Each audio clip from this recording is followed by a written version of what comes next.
আমরা এই জগতে এসেছি খেলার মাঠে খেলা করতে। খেলা হয়ে যাবে, যেমন বাবা মা পাঠায়, যা বাচ্চা তোরা একটু খেলে আয়, তেমন আমাদেরকে উপরওয়ালা পাঠিয়েছেন একটু খেলা করে আয় দুনিয়ার মধ্যে। যখন ডাকবো তখন চলে আসবি।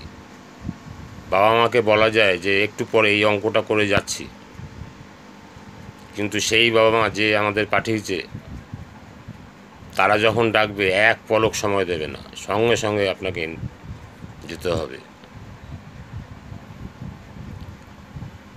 আপনাকে সঙ্গে সঙ্গে যেতে হবে। হরি নাম সাথ হয়, রাম নাম সাথ হয় বলে, মানে ভাবা যায় না এগুলো। একটু ভাবলে দেখবেন আমরা কেমন খেলায় মেতে আছি, কী নিয়ে মেতে আছি।